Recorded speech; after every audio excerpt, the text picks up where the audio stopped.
So many of you online. I had actually expected that maybe people would tune in for the recording, so it's wonderful to see so many of you here. I too would like to acknowledge the traditional owners of the lands on which we all meet tonight and pay my respects to elders past, present, and emerging.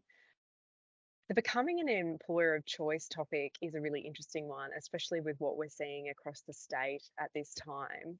And we'll go into a few of those sort of reasons of why this is such a crucial topic to small business. But I just wanted to start by saying that Small Business Month is an incredible opportunity to recognise small businesses everywhere, and there are 473,000 small businesses in Queensland. They make up about 97% of our economy as a state, and they contribute about $119 billion to our economy. So they're incredibly important. So topics like this are incredibly important because we want to see businesses thrive in our state. And I think that for many small business owners and for many of you, taking the time and making the commitment to work on your business is incredibly important. And I'm very honoured that you would take this time this evening. So thank you so much. A little bit about the Queensland Small Business Commission is that, look, we were set up to enhance the operating environment for small business across Queensland and also to minimise the costs associated with time or minimise the costs and time associated with dispute. So if you do have any problems moving through your business journey, please feel free to contact our office, and we often act as a connector. And so that assistance might be around a small debt claim, it might be trouble with a landlord. Our team are able to assist with those issues and send you through to mediation for free in many cases. But we're also able to assist with any other advocacy issues that you might also be having. And they can be very, very broad and through various regulators. It could be anything from, trading hours to liquor licensing law to the Queensland Building and Construction Commission. It could be a whole raft of things. So any of your small business questions, feel free obviously to come through our team who, man our phones. You'll always get a human, and they're always here to kind of look after any questions that you might have. And if we can't help you, we'll certainly find you someone that can. So why are workers leaving at this time? Look, for many of you, I'm sure you've probably experienced this in your own business. We've seen a great change in terms of what employees value in their work life. We've seen massive changes throughout the COVID period, and depending on what industry you come from, you may have found that employees have left to go to other industries which are perceived to be more stable, especially out of the fear of lockdowns or changes with number of employees being able to be in certain locations. We've really seen the values throughout that period of employees change, and also we've seen, because of the decrease in migrant workers, what we would describe as a hot market. So where employees are being poached because there is a skill shortage, and they're being paid more money than typically what an industry is used to paying. Or alternatively, it could just be that they're moving out of the area, they're moving into another industry, and just simply that pool of workers that you were used to being able to access potentially isn't there. And that's led, I think, to an increase in workload for those that have stayed. And often that means an increase in pressure or overtime. And what we have seen from that is probably a decrease in people's mental health, not only for business owners, but also for these employees, which has also meant that we've seen an increase in things like absenteeism, for instance, and other pressures on business. So not only have we found ourselves in a position as a business community where potentially we haven't been able to access that pool of workers that we traditionally have. The ones that we have had, the ones that we have invested in and trained, potentially have gone somewhere else. And that may be for money, it could be various reasons, but it's important to look at the reasons why. And I guess I'd start by saying to you that anything that we talk about tonight, not all of those things will be right for your business or right for your industry. So it's really important that you sort of go away and handpick the things that you might want to implement as a strategy or you think might work in your scenario to try and get some of these improvements. And look, there is always the concept that I think people assume that when you're talking about employee retention, it comes down to money, it comes down to things that you're willing to spend money on. It doesn't always have to be that, and some of the research that we'll discuss tonight will indicate some of those things. So I guess the first place to start when you're trying to become the employee of choice is really to ascertain why employees might be leaving, what are your retention rates? And the best way to do that is to look at surveying the workers that you have. It might be difficult in a small scenario where people are likely to be able to be identified by some of their responses, but there are other ways that you can do it in quite simple ways, whether you use a Survey Monkey tool, whether you ask them, 4 questions and they can give you simply smiley face responses. You have to look at, how do you think you might be able to extract that kind of information.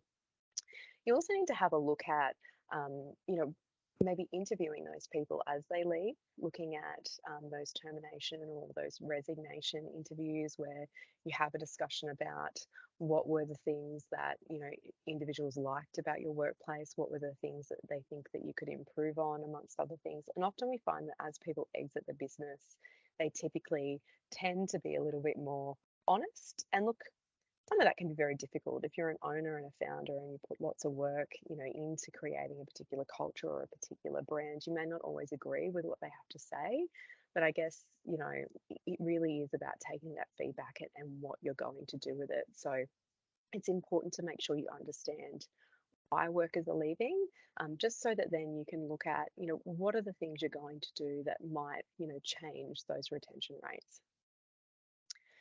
Robert Half's job optimism survey has told us that 61% of workers said a salary boost has been the main reason they have been seeking new employment, and that comes back down to that sort of hot market. Now, we know that that might be the case, but often when it comes to salary, employees don't always understand, what a market rate is, what other compensations they might have within their arrangement, what other benefits might be taking part as part of their employment, and they don't consider it as an entire, I guess, arena. So it's really about changing the way in which I think we discuss. What are the things we're offering, particularly when we are trying to attract workers, and knowing sort of what the value of being an employee in your workplace is. And it's about you setting, those particular values. So we know that certainly, what the reasons that employees are reporting leaving, businesses across the board, like I said, inadequate or perceived inadequate salary, limits in career development, package not being or being perceived as competitive, a better need or a want for a better work-life balance. The lack of recognition plays quite a large role. Boredom, in some instances, as to what they were doing. Unhappiness with management, concerns about the company's direction or financial health, so feeling insecure in their role. Dissatisfaction with the company culture, and desire simply to make a change or having a more compelling job opportunity. So, some of those things, of course, are always going to be outside of your control. And look, a culture in a business is not always going to be for absolutely everybody. But I think it is about, when we look at making selections for workers, when we look at, who we are interviewing, who we are putting into the business, setting them up for success, and also being quite clear about, what are the values of our businesses? What do we stand for? What are the kinds of people or the type of person that you're looking for? Because I think in many cases, those soft skills absolutely cannot always be trained, and an attitude or an inquisitiveness or just a commitment to wanting to do the work, you cannot always train those things. And so it's about looking at, what is it about sort of human behaviors that we're looking for, as well as some of that aptitude. Because sometimes attitude can absolutely be, 1,000 times more valuable, in any scenario, in any industry, simply because it is really about getting the right people into your business and sort of creating that culture, not only from the top up, from you down, but also making sure that, the people within your business are the right people for your business. So why is it important to have sort of an employee retention strategy or an employee value strategy? Some of these statistics here are pretty stark. The average employee's exit costs you about 33% of their annual salary. There's a lack of appropriate management skills and 4 times more likely for an employee to quit. Employees who don't feel recognised when they do good at work are twice as likely to job hunt. And employees won't stay if there isn't a culture of upward feedback. So people want to be able to give their feedback. They want free-flowing communication. And I think that really interesting statistic about, a lack of appropriate management skills, people are 4 times more likely to quit. I mean, that shows that I think in many cases, sometimes we become business owners because we're particularly good at something. It doesn't mean that we necessarily have all of the skills that we need in our toolbox to be the best business owner or the best founder that we can be.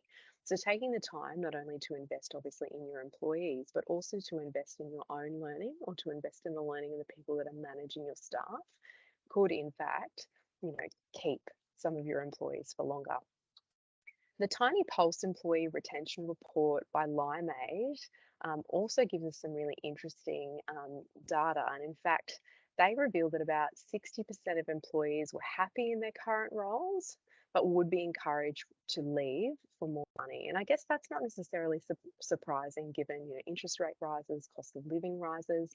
But interestingly, 31% said it was for a better work-life balance, and 66% of employees felt overworked and undervalued, with 27% believing that they were working longer hours and taking on more responsibility. So it also comes down to sort of an employee's perception of whether they're being recognized, certainly the communication with those employees, and how they're feeling generally within that culture. 35% of employees interestingly said they were considering boosting benefits, which no doubt many of you have considered, in the wake of sort of what's happening within all the various industries. But the most often benefit that they provided was training, with 81% that were surveyed. So really it's about, I think, and what we will go through today is tweaking whatever your employee value proposition is, looking at if you don't have one, what are some of the things that you might be able to consider implementing throughout your business. And they don't always need to be associated with, as I said, compensation, but it can be some of those, basic things around the style of communication, how much free-flowing communication you're having with your employees, and just making a few little tweaks and changes to make sure that these are some of the things that you can market to your employees. We see so many small businesses spend so much time, money, marketing external to the business, but sometimes you've got to bring your teams on that journey. And I think that taking them through strategy, taking them through where you want your business to go, and also just having those conversations and including them in those conversations goes a really long way to maintaining and retaining those employees. Some of what we'll talk about and some of the strategies will be, including things like onboarding and orientation, certainly mentoring, training, employee compensation is something we will touch on, but maybe some variations of that, flexibility, wellness offerings, feedback and performance, training and development, and of course, acknowledgement, which we've heard a little bit about already. So employee compensation is a really complex one. And the reason I bring it up first is because I think when you hire an employee or when you even go to advertise an employee, we need to think about the things that we're advertising. And it isn't just about sums of money. Now we know that employees are actively looking for more variety than that. They are looking for things like work-life balance. They are looking at, different things that they can say, that is a benefit. So I would just encourage you that when you are looking at those basics, whether it's, creating an employment contract or writing an ad, or framing the way that you want your business to be perceived externally, that you really consider more than probably traditional compensation, but also making sure that you are in line with industry rates, checking in with your industry organisations if you can, looking at benchmarking data that you might be able to find on the internet or through other arenas like Robert Half or others, just trying to make sure that you are, whatever you are offering in terms of that monetary component is sort of within that market rate, but also looking at what can you afford, and then looking at what are the things that you want that employee to bring to your business. So what kind of attitude do you want them to bring? What kind of person do you want them to be? What will fit in with the culture of your already existing employees? Who do you think you might need to pull in? And do they need to have varied skills? Can they meet a few different hats, for potentially, one wage as opposed to, splitting a role into multiples? Or alternatively, is it going to work for you better to have two people on less hours? Or, what does that look like? Really have a good think about what it is you're trying to attract before we look at sort of what we try and retain. There are lots of other forms of compensation, and certainly out in the market at the moment, we are seeing more and more people look at what kind of days of the week they're offering, what does their work week look like. Certainly, there are a number of small businesses throughout Brisbane that are trialing 4-day work weeks instead of 5. If they can, they might be trialing 9-day fortnights, amongst other things. There are others that are offering additional annual leave. Potentially implementing a time off in lieu policy if there, is working in an industry that requires, overtime from time to time. Of course, checking your compliance with your industry award is really important around things like that. And then just also looking at other benefits, and that includes anything from memberships to investment into their future to providing a mentoring program amongst other things, but making sure you sort of capture that, because at the end of the day, what happens sort of on the other side of your business, the one that might not be public facing, absolutely is a reflection on your reputation, and you need your team to be able to get a job done. So you want to know that they are working as a conducive team.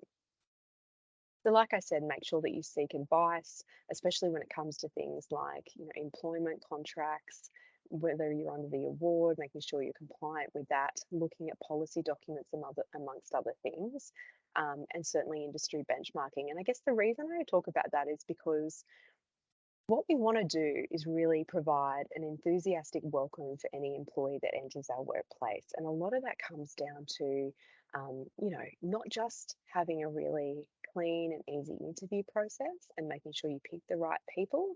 And you might want to do that with yourself and others within the business, or yourself and someone close to the business, to make sure you get a couple of different views on individuals before you bring them in. But also on day one, sort of setting the standard and the expectation for what you're looking for, making them feel really welcome, ensuring that you can potentially buddy them up with one of, your better employees, someone that might be more senior to them, someone that might be a different demographic to them, so that they can see what it's like to sort of come through the business, day one, and then 12 years in, for instance, making sure that they are feeling like they are being included in that culture from the beginning, but also providing that training and that really good baseline for the expectations on the basic things, right? It can be as clear as, what time do you start? What are the locations? How do you get there? It may feel a little bit like hand holding, but at the end of the day, if you don't convey exactly what you're looking for in an employee and what authority they have to make decisions and what their accountabilities are, including their position description and what their responsibilities are, you can't expect them to meet that unless you're really, really clear about it. And I think for some employers, what we are seeing more and more of, and certainly employees, is that they are looking for that relationship and that sense of community and connection. So having a conversation, for instance, I know a small business owner that actually routinely has a discussion about her own mental health with those employees, and to understand the requirements of the new employees' mental health and what that might look like, and so that they can work as a team, and can be, she can be pulled up if she looks stressed, if she looks anxious, or if something is about to happen, because it's really about, I think, having the ability to have difficult conversations, and also to create a secure work environment where people feel free to talk about difficult things and to talk about, what's happening in their life and what's happening within the business, but feeling like they are absolutely welcome. Because I think it's that sense of connection that really sets employers apart from others where they have lots of long-term workers, is really the employee's connection, either to the brand, either to what the brand is doing, or alternatively to the people that are within that team. So it's that bond. It's about creating a bond. And it's funny because, if you look at any of the Apple products, for instance, the whole design of Apple is so that you actually bond with any product that you open. And that's what you want people to do with your business. And you guys are absolutely the best people to do it. And I think that's why in many cases, owner, founder, business owner should be part of this. It is something that you should invest in because, as we've seen, it obviously affects the bottom line in terms of costs. So what does wellness look like? I mean, we hear wellness talked about a lot. And certainly as business owners, we know that this is front of mind of many business owners, creating their own work-life balance, looking at their own mental health, making sure that they are as fit and healthy in the best position that they can be in so they can keep doing their day-to-day business, because it's hard, right? Like sometimes it's incredibly lonely, sometimes you're working really long hours and then you're managing all the other external things. So for employees, it can be very similar. And I think that you've got to look at, what is your capacity to provide assistance when it comes to wellness and well-being. The Future of Work Pulse report predicted before COVID that there would be a nearly 90% increase in people working from home by 2025. So I guess this flexibility discussion that we have and this wellness discussion that we're having now post COVID was actually already coming. We just seem to have been unaware, and it certainly seems to be more. And of course, when we think about working from home, we know this is talked about a lot. It's not always realistic for something that's customer service facing, for instance, or if you're in construction and you need to be on site. It's really about what can you do to create that flexibility. And I think it's about looking at ways to be flexible. And that might be, I understand that you have children and a couple of days a week you'd like to pick them up from school. It might be, you would like to job share and, we are able to facilitate that for you. It could be looking at a different, fortnight structure or looking at your workforce planning to kind of create a little bit more flexibility. Or for your business, it might be as simple as saying, hey, if something comes up, let me know. If you've got to let someone into your house to do some work, that's fine from time to time. You have to right size it. But I think the real thing here is ensuring your employees are able to have that conversation and knowing that even if the answer is no, there should be no shame in asking the question. There should be no difficulty in having that free flowing conversation. And there should be, an acceptance on both sides that sometimes it'll work and sometimes it won't. So when we talk about wellness, it's really about looking at employees and ensuring that they're mentally, physically, and financially fit. And for some businesses now, they are looking at, what else can they do within that framework? Is it, offering, is it creating sort of a group workout session that might be done off a YouTube channel? Is it about, creating access to a financial planner, for instance? Is it about connecting them to someone within your network that might be able to help them do something in their personal life, whether it's buying their own house or whether it's, landscaping? It could be anything, but it's about creating that sense of community and, being able to sort of have those discussions as a community to minimize some of those stresses that we see people experience. So work-life balance really needs to be, I think, clear, and it needs to meet your business needs. And you've got to have a clear process if you want to put something in place all of the time. So if you do have the ability, obviously, to implement flexibility, it's about making sure that there are parameters around that and being able to change those requirements from time to time to suit the needs of your business. And as I said, it's got to be right for you. It's not going to work for all industries. It's also about making sure that your employees learn how to set boundaries and to take leave, because what you don't want is burnout. So in 2020, a Gallup report showed that employee burnouts, that 76% of employees experienced burnout and 28% stated they felt burnt out often and always. And the top reasons for burnout included their perception of unfair treatment at work, unmanageable workload, and unclear communications from management, or a lack of management support or unreasonable time pressure. So just being mindful of some of those things and looking at, does it apply to my workforce? Is that something that I'm at risk of? Is there a worker within my network that I think, oh, they've been putting in too many hours lately? Why is that? Do I need to just simply have a conversation about them going home, whatever time they knock off? Or do I need to say to them, hey, why don't you come in late tomorrow? Giving them a little bit more freedom, tiny little things, just to sort of show that empathy and to understand that you see them, that you do see the hard work that they're putting in. When we talk about communicating with teams, it should be regular, it should be consistent, and it should be easily accessible. I think face to face is always better because you don't want anything to be lost in translation. And certainly when we look at the SMART principles around specific, measurable, attainable, relevant, or time bound, that is really important. I think when you are looking at things like KPIs, position descriptions, that accountability, authority, and responsibility, and just understanding what you need if you can't get face to face. And there are many online businesses that now employ, across the world. There's still small businesses that still have less than 15 employees, but they might have people placed all over Queensland or, wherever it is. Making sure that you still invest in things like virtual team building, for instance, and just changing the dynamic of what I think communication and being a team looks like, being a little bit flexible about what we think about that. It doesn't mean you've got to throw events. It doesn't mean you need to take them on a hike or take them camping or have team building days. All of those things are nice, but they might not be within your budget. Look at things that you can do, like, trivia nights online, things that we did during COVID that kept people connected.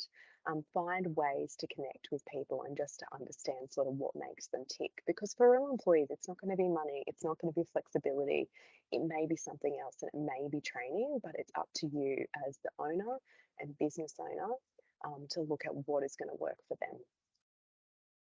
So feedback and performance is always a really interesting thing. And as I've said, one-on-one, setting short-term and long-term goals is a really good way to get to know your employees and know what makes them tick.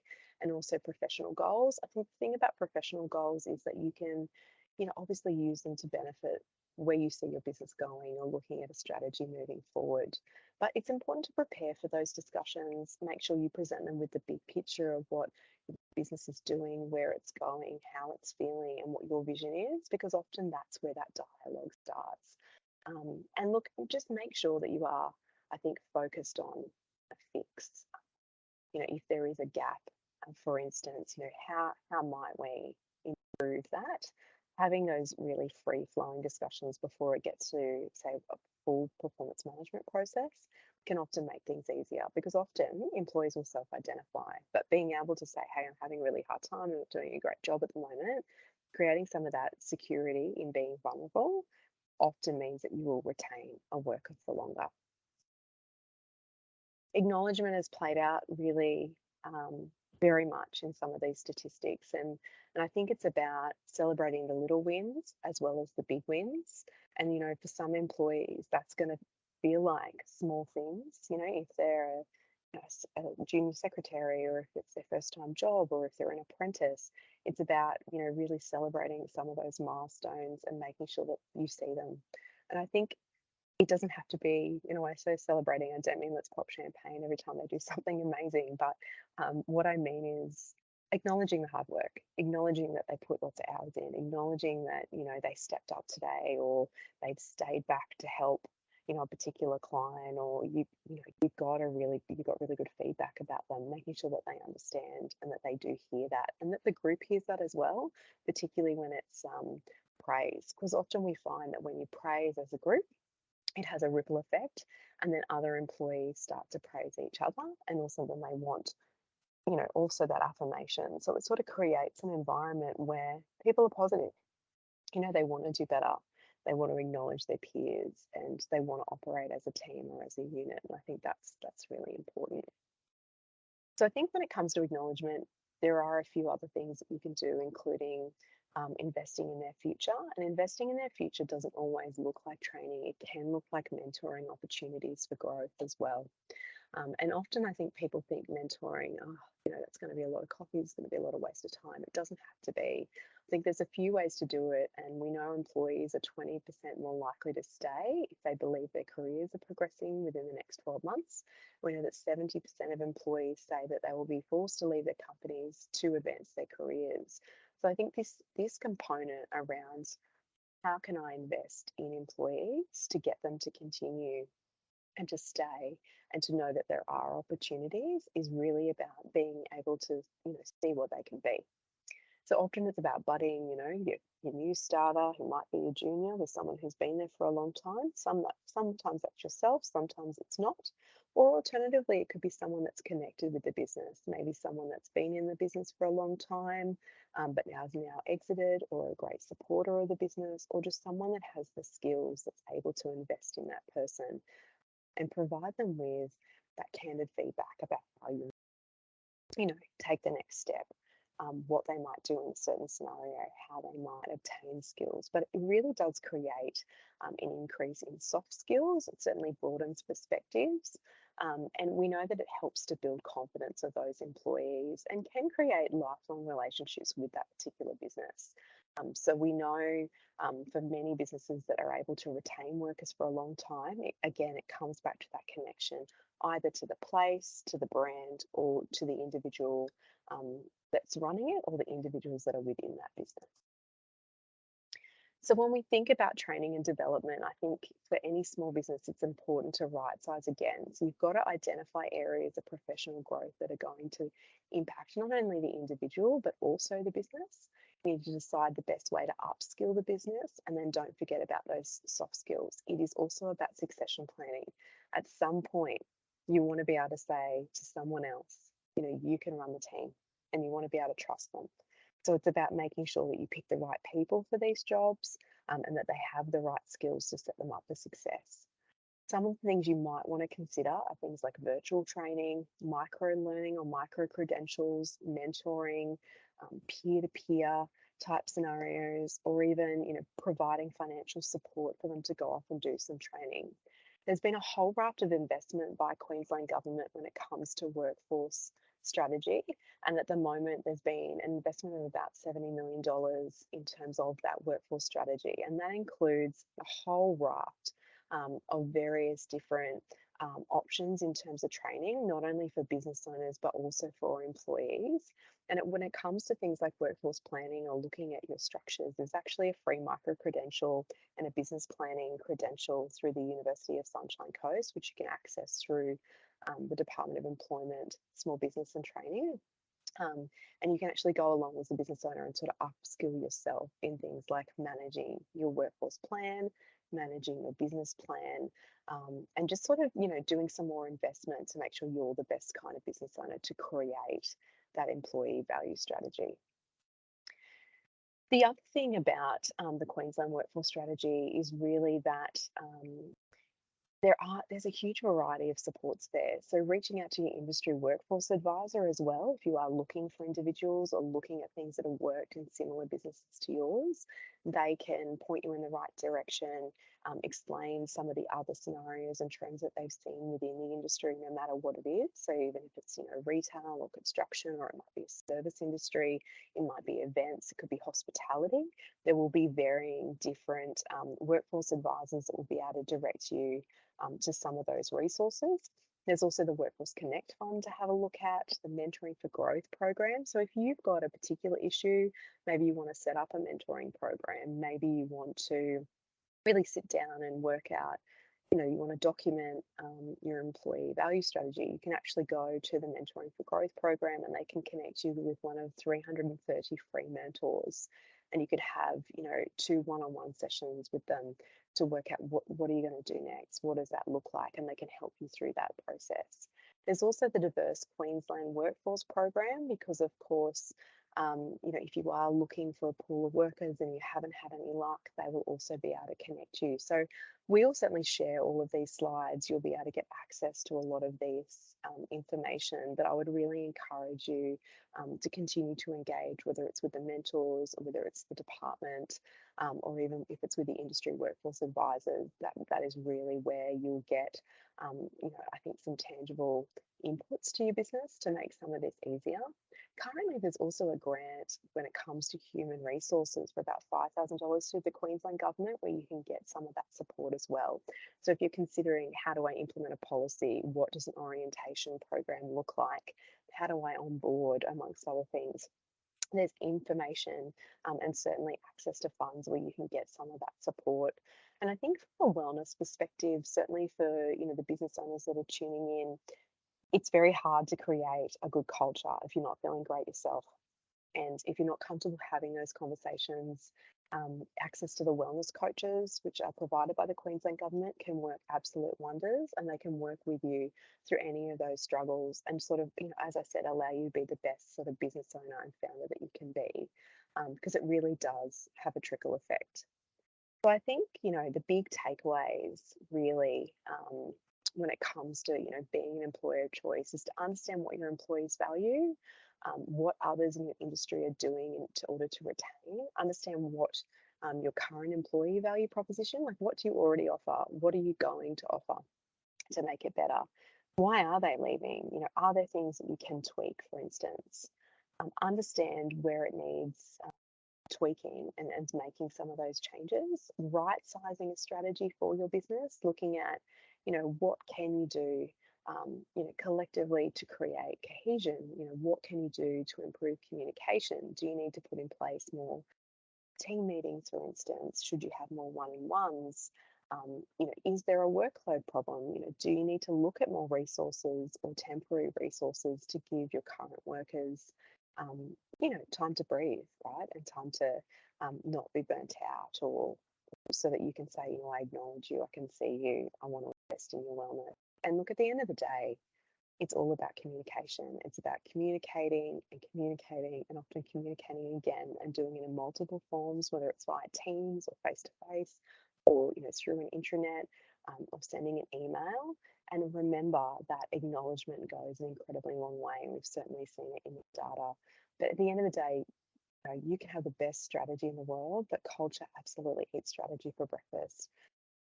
People are more likely to do things in a business that they believe in and that they value and that they like being in with the people.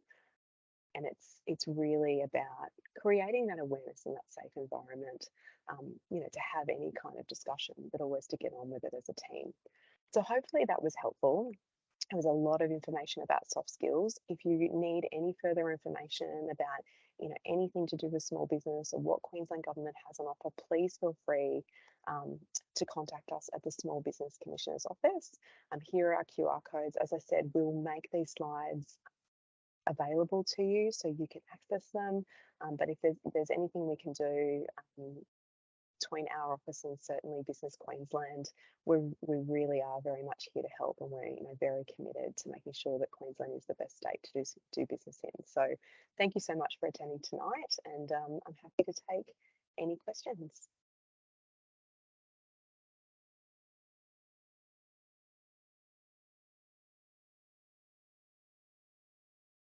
Thank you very much. It looks as if we haven't got any questions there, but thank you so much, Dominique, for such a very insightful session. It was actually so valuable, and we might have one coming up potentially. Or just before I hold off on the close, what were the details of the HR grant you spoke about? I was just going to say, no, you go, Dominique. Sorry, that was we can send it to you. There is a whole raft of fact sheets that we do produce that list all of the grants that are available at the moment for small business. And there actually have been a couple of growth grants released, particularly around workforce and retention of workers and growth recently. But the $5,000 grant, we can send you that fact sheet out. So if you just pop your email into the chat, I'm sure Ken will get you our details. And I certainly will. Yep. Thank you. Got another one coming through, actually.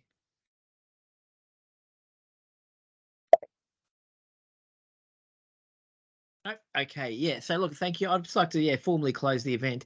However, I just want to really encourage all the people here to get involved with Small Business Month. It happens. It's all throughout May. There's a lot of information on the Business Queensland site, which is www.business.qld.gov.au /QSBM. There's a whole raft of events and online and continuing with the online events throughout the month. So please feel free to get on board and actually start to sort of attend some of those events, both in person and online. And I hope to see you all in future events and sessions throughout May. Thank you very much.